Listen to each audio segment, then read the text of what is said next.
মাদক ও দেহ ব্যবসায় নায়িকারা। রঙিন দুনিয়ার রঙিন মানুষ তারা। থাকেন সবার খবরে। গাড়ি, বাড়ি, সাজপোশাক সব কিছুতেই থাকে স্ট্যাটাস সিম্বল।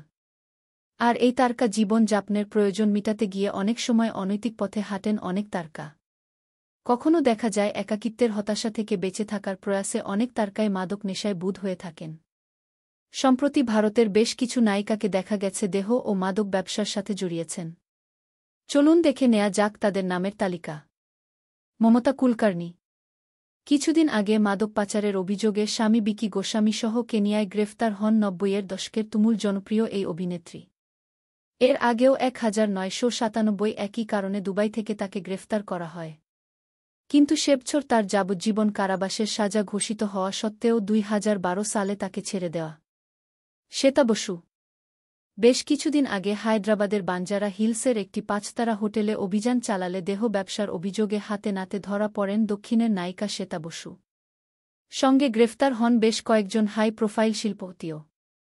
যদিও তাদের নাম পুলিশ বা মিডিয়ার তরফে প্রকাশ করা হয়নি। সূত্রের খবর অনুযায়ী অভিযোগ স্বীকার করে শ্বেতা জানিয়েছিলেন হাতে কাজ না থাকায় আর্থিক অনটনের কারণেই দেহ ব্যবসার পথে যেতে বাধ্য হয়েছিলেন তিনি। যদিও পরে শ্বেতা জানান এই সবই তার বিরুদ্ধে রটনা।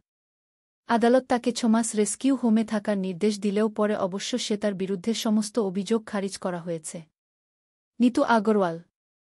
তেলেগু এই অভিনেত্রী বেশ কিছুদিন ছিলেন ফেরার।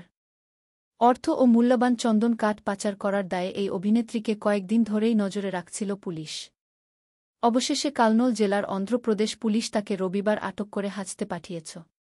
সিমরন সুদ। প্রযোজক করণ কাকর হত্যাকাণ্ডে গ্রেফতার হন এই অভিনেত্রী।